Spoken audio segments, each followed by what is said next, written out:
Hello everyone and welcome back to my channel.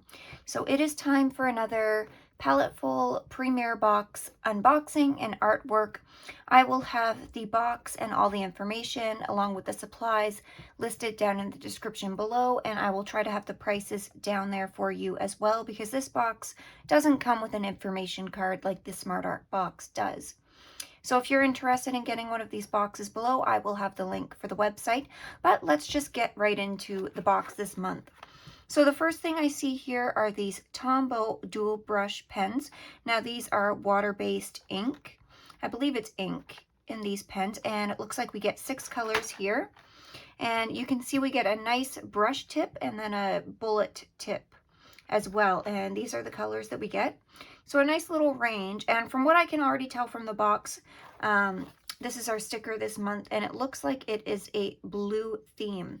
So I'm not upset with that, but these will be really fun to play with. I do have quite a big set of the Tombow dual brush pens already, so if I have any doubles, I will put these aside for a future giveaway.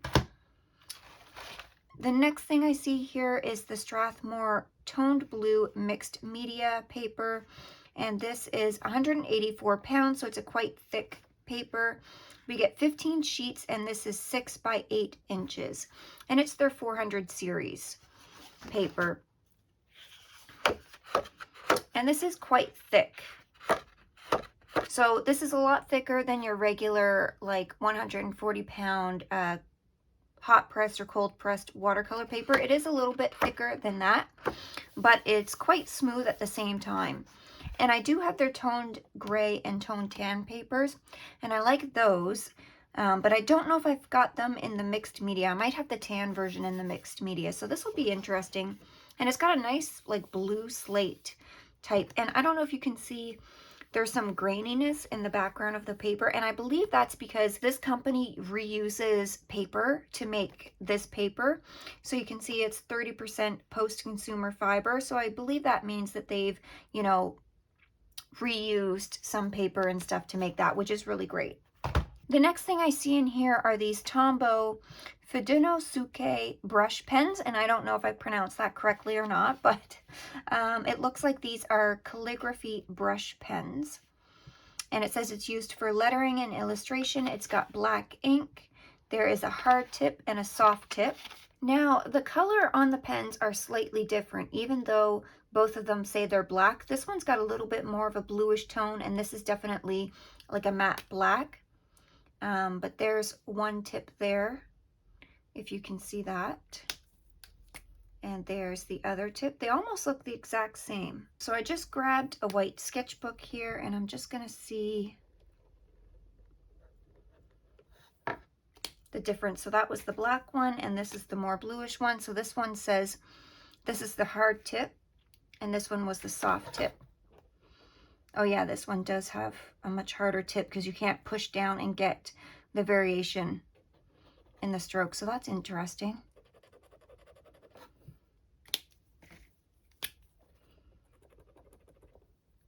Oh, and it's almost like, I feel like the soft tip one either flows a little bit better or it's a little more matte.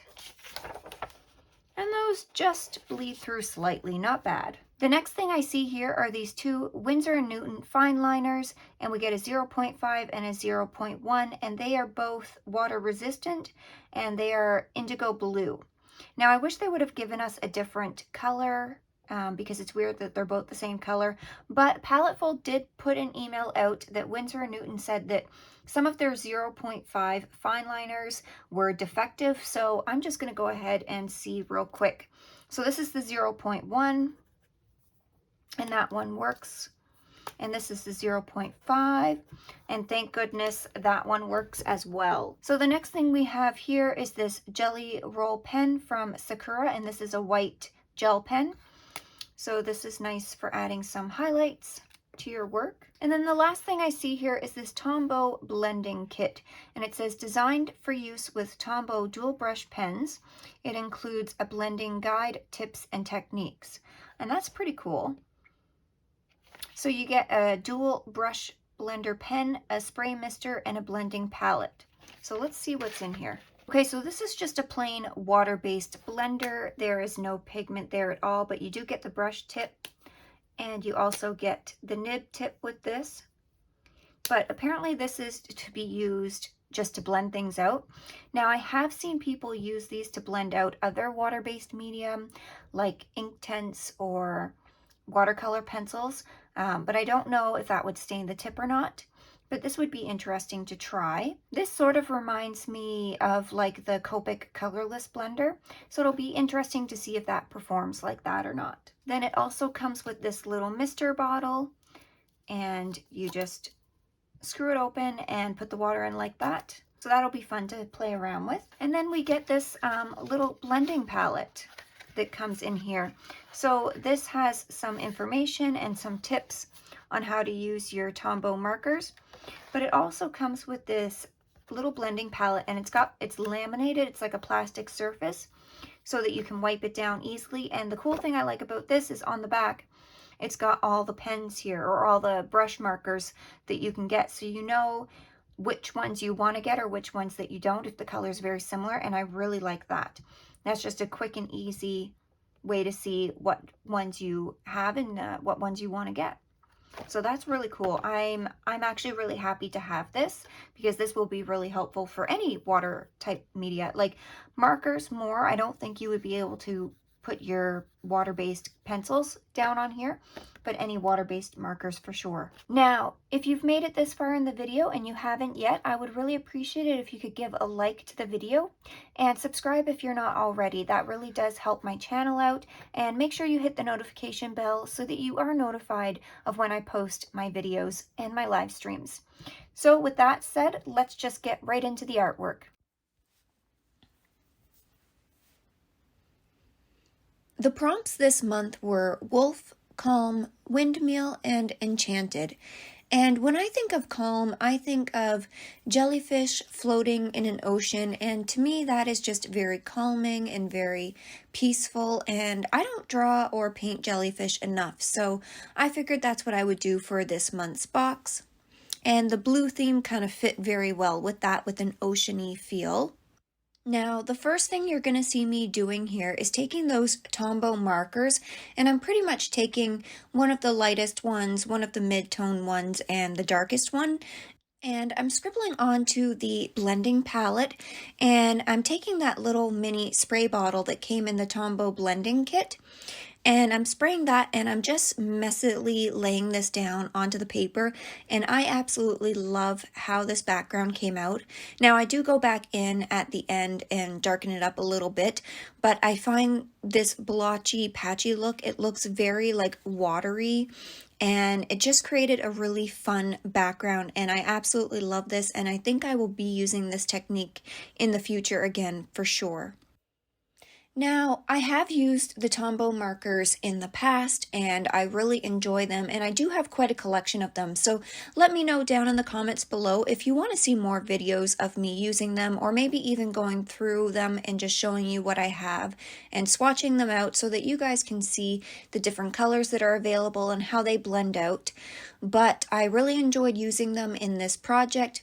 Now, the only thing with the Tombow Blending Kit, I didn't like the colorless blender marker. I find it just didn't really do too much, and I don't know if that's because this paper was already blue tinted, and when I was trying to blend out some of the markers, I couldn't really see that it was really doing anything, but when I blended them out with water, it absolutely blended them out just nicely and seamlessly.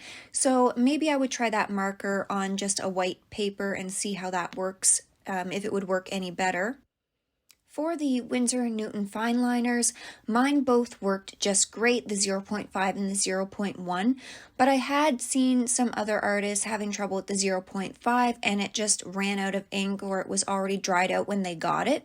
Fortunately, mine worked okay, and you will see me come in at the end here to add in the little tiny tentacles. I think I used the 0.1 for that, but Paletteful Packs did send out an email saying they would replace that marker. If you were getting next month's box, they would send it in next month's box, or if you weren't purchasing next month's box, that you could contact Winsor & Newton to get yours replaced. So that's great. Now, I didn't end up using the black brush pens in this piece, but I did go ahead and swatch them on this paper, a separate piece of paper, and they worked just great. However, I do find that I like the soft tip a little bit better because you get a little bit more control and you're able to get, a little bit thicker to a finer point, where the hard tip you just get sort of one straight line the whole way, but they both worked just fine. Now, one thing I didn't know about the Jelly Roll white pens before I started playing with them on this paper was that they are actually, it says that they're waterproof, but as you can see with this piece, I blended them out just fine when they were still a little bit tacky on the paper, so I would put it down and blend it out a little bit, and they blended out fairly well.